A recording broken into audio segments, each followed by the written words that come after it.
Assalamualaikum warahmatullahi wabarakatuh. Apa kabar sahabat semuanya? Mudah-mudahan semua dalam kondisi sehat walafiat, bugar, dan terus stay safe, stay healthy. Jumpa lagi dengan saya, Wahyu Novian, dalam briefing Breakfast in Spiring.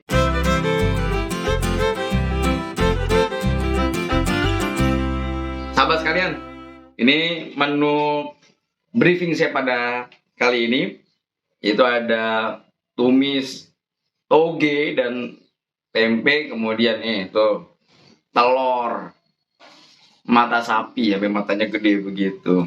Insya Allah apapun sarapan sahabat semuanya pada hari ini, mudah-mudahan itu yang terbaik untuk menjaga stamina kita biar tadi stay safe dan stay healthy. Sahabat sekalian, tema kita sekarang tentang the Italian job in winning Euro 2020. Ya, The Italian Job. Ya, filmnya dibintangi Mark Wahlberg sama John Statham dan juga si Charlize Theron ini bukan. Tapi saya mau cerita tentang ini. Ya, tentang kisah pahit buat saya. Karena saya bertemu Three Lion, kalah di final. Itali luar biasa sama Roberto Mancini-nya ini. Dan kemudian ya itulah cerita tentang Euro 2020. Saya mau cerita tadi ya tentang Italian Job tadi. Tapi like ya, comment, share, dan juga subscribe tentunya. Nyalakan juga loncengnya biar kemudian para sahabat terus dapat update dari briefing-briefing di kesempatan berikutnya. Sahabat-sahabat, kita mau ngawali dari ini. Italia itu kan kemarin secara luar biasa menjuarai Euro 2020 yang diselenggarakan Juni sampai Juli tanggal berapa? 12 kemarin ya. Juli 2021 ini, gitu kan. Dan mereka menjuarai itu kenapa disebut luar biasa? Karena mereka berhasil bangkit dari kegagalan lolos ke Piala Dunia 2018 di Rusia. Ya, kita tahu ya, waktu itu di playoff tahun 2017 untuk lolos ke Piala Dunia, mereka tersingkir karena gagal melawan Swedia gitu kan di playoff dan kemudian tidak lolos. Sampai Gazzetta dello Sport, salah satu media paling berpengaruh di Italia, menuliskan dengan headline seperti ini. Ya, Italy, this is the apocalypse. We are out of the world. Jadi disebut kiamat gitu kan. Kenapa kiamat? Ya, kita tahu ini kekecewaan besar sekali oleh publik Italia. Ya karena Italia ini salah satu ya rajanya sepak bola gitu. Kenapa ceritanya sepak bola Piala Dunia kemudian tanpa Italia gitu kan? Dan kita tahu Italia sudah 4 kali juara. Piala Dunia terakhir 2006 mereka juara mengalahkan Prancis. Sehingga kemudian mereka merasa harusnya selalu ada di Piala Dunia. Di pentas sepak bola sebesar Piala Dunia, kalau nggak ada itu kiamat untuk mereka. Waktu itu ya terpuruk sekali gitu kan, sampai kemudian pelatihnya kan dipecat ya, Piero Ventura kalau nggak salah waktu itu, dan kemudian FIGC secara jitu memilih Roberto Mancini untuk menggantikan Ventura, dan kemudian the rest is history. Kita tahu ya, luar biasa glory di situ kan, pemilihannya menjadi jitu gitu kan. Dan informasi saya buat kawan sekalian, Italia itu juara Euro cuma sekali sebelumnya. Jadi ini kali kedua, terakhir dan pertama dan terakhir tahun 68. Artinya sudah 53 tahun gitu kan. Jadi tentu capaian yang begitu besar buat Italia. Nah, nanti saya mau kaitkan tentu dengan hubungan ya sama growth mindset gitu kan. Saya mau kaitkan dengan growth mindset ya, bagian dari winning mindset. Dan tentu kita coba kaitkan juga dengan sebuah buku menarik dari Jim Collins tahun 2001 kalau nggak salah, buku ini tentang Good to Great. Nah, kawan-kawan sekalian, apa nih kalau bicara tentang growth? Apa hubungannya nih?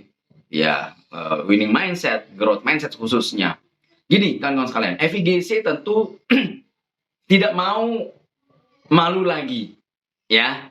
Maka pasca kegagalan itu, mereka perlu mencari allenatore terbaik untuk timnas Italia gitu kan. Yang kemudian tentu kan ini kelam sekali nih, energinya negatif, tapi kemudian FIGC memilih untuk mencari sosok yang tepat, yang punya winning mindset, winning mentality tentunya, dan bisa membawa tim ini menjadi berkembang. Dan tentu mereka bicara yang terdekat adalah perhelatan Euro 2020 ya, dan yang kemudian diselenggarakan baru 2021 kemarin karena pandemi.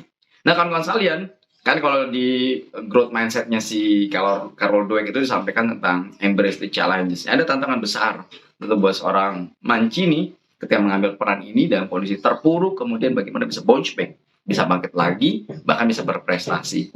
Nah, tentu ini bukan pekerjaan mudah, maka saya sebut tadi Italian job. Kalau kalian lihat gitu kan, gimana pertandingan yang dilakukan di Italia, bahkan Italia itu di bawah Mancini 34 pertandingan tanpa terkalahkan sampai mereka kemudian juara mengalahkan Inggris itu ya, dan kemudian tentu rekor yang sangat bagus gitu kan untuk Mancini dan untuk timnas Italia dalam waktu 3 tahun mereka bisa comeback dan sangat gemilang. Nah, apa namanya? Apa kata Jim Collins kalau di Good to Great itu kan? Ada ini kan buku yang sangat legendary itu kan. Saya mau ngambil dari perspektif yang 2 pertama saja gitu kan, tentang level 5 leadership dan juga tentang first who and then what sebagai bagian dari disiplin people kan. Ada disiplin people, ada disiplin thought kan, kemudian disiplin action, 3 besar itu tadi. Nah, saya mau kaji dari sudut ini yang kemudian tadi hubungannya tentu sangat kuat dengan growth mindset tadi. Pertama gini, penentuan Roberto Mancini ini G2 ya. Pertama, Mancini itu dia punya karakter yang unik. Sejak zaman jadi pemain di Sampdoria, dia sudah terkenal sebagai pemain yang hobinya ngatur. Mungkin orang bilang bakat jadi manajer atau pelatih gitu kan. Sampdoria, kemudian di Lazio, kemudian bahkan di usia sangat muda, masih 36 tahun sekian, dia sudah jadi asisten manajer, dan dia mengambil peran di Fiorentina, sehingga saya waktu itu umurnya juga masih 37 tahun gitu kan. Dan kemudian dia bisa membawa prestasi besar ketika menangani Inter Milan tahun 2004 sehingga saya sampai 2008 itu 3 kali ya kan Scudetto berturut-turut gitu. Tentu ini bukan perkara mudah, apalagi Inter Milan telah absen dari Scudetto itu 17 tahun. Ya 17 musim tanpa Scudetto. Nah, di tangan Mancini tahun 2005 itu pertama kali dia Scudetto ya kan, terus 2006 2005 2006 2007 sampai 2006 2007 2008 3 kali berturut-turut, dan itu menjadi rekor yang luar biasa. Dan Mancini waktu itu masih muda tentu usianya kan, masih mungkin 40 kurang gitu kan, atau 40-an.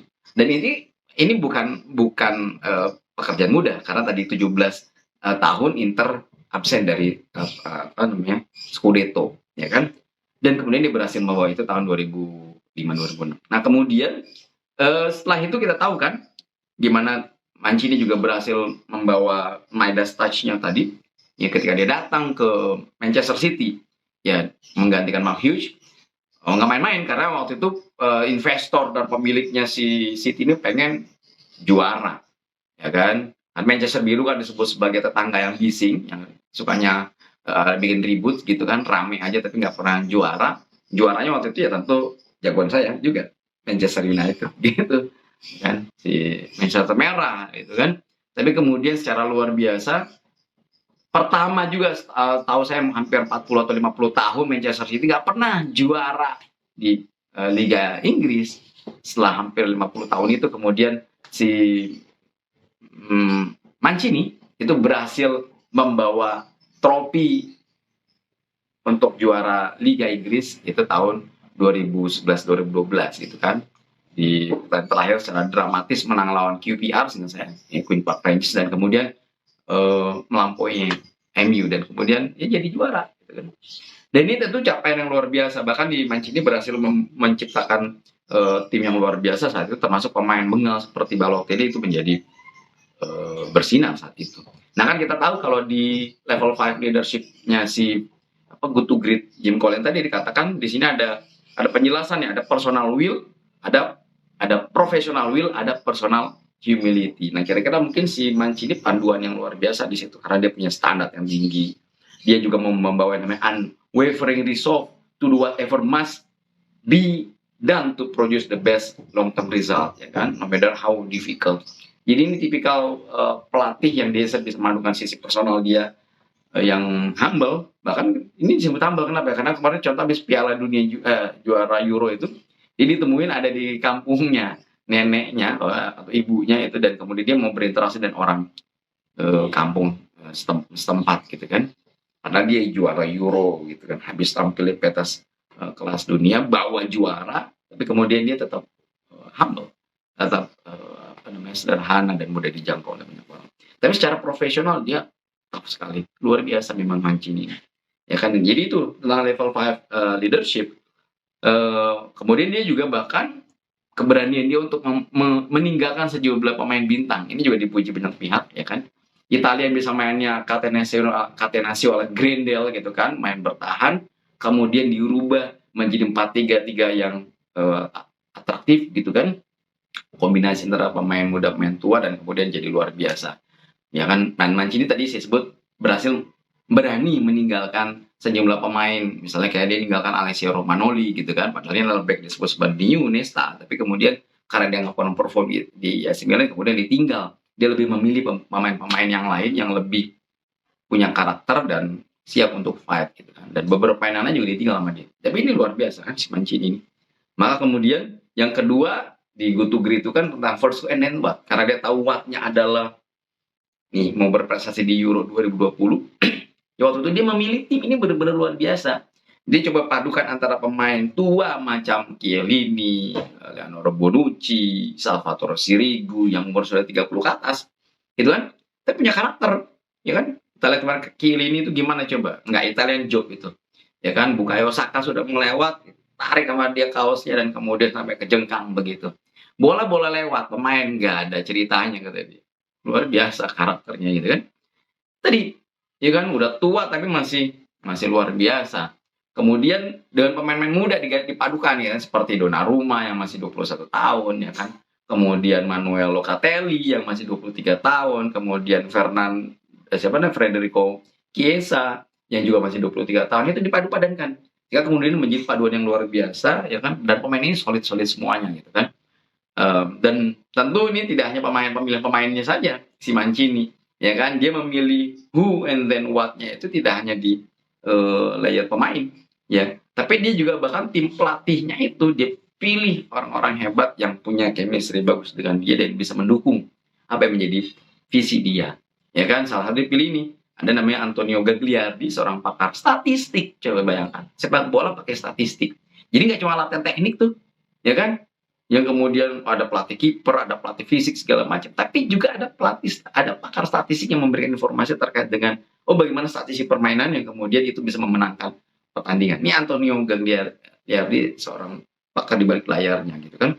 Jadi ini bicara tentang apa kawan-kawan sekalian? Ini bicara tentang tadi ya, growth mindset yang dimiliki FIGC, dipilih seorang Mancini ya kan. Dan Mancini tadi ternyata dia punya paling enggak tadi itu dia level 5 leadership, ditambah dia memilih timnya karena dia paham tentang first who and then what gitu kan. Jadi mau menangkan Euro itu maka dia harus ngajak pemain terbaik gitu kan. Dan dia mungkin pakai prinsipnya punya si Benjamin Franklin juga kan, if better is possible, good is not enough. Jadi kalau kemarin dia gagal, Italia itu gagal di Piala Dunia karena nggak lolos, ya kan, itu memalukan, bahkan kiamat, yang ke kiamat. Kemudian dia tidak sekedar membawa Italia lolos ke Euro, tapi bahkan men-challenge timnya untuk menjadi juara dan berhasil. Gitu kawan-kawan sekalian ya. Jadi ini memang tentang winning mindset, winning mentality. Mudah-mudahan kita juga bisa ambil pelajarannya gitu kan. Kenapa? Karena sekali lagi pelajaran tentang Italia dengan Mancini tadi bisa memberikan informasi buat kita tentang Fuka ini harus dihadapi dengan pilihan-pilihan keputusan yang tepat. Ya, punya growth mindset, punya tadi itu leadership level 5 bahkan, ditambah kemudian tentu tim member, tidak hanya leadersnya yang hebat, tapi juga tim membernya juga harus tepat sehingga mampu untuk memadukan menjadi sebuah kekuatan luar biasa. Kawan-kawan, jangan lupa ya, like, comment, share, dan juga subscribe. Nyalakan juga loncengnya biar kemudian kawan-kawan akan terus mendapatkan update dari briefing kemudian. Oke. Sampai jumpa dengan saya nanti berikutnya, Wahyu Novian ya, dalam briefing selanjutnya, dan assalamualaikum warahmatullahi wabarakatuh. Stay safe, stay healthy.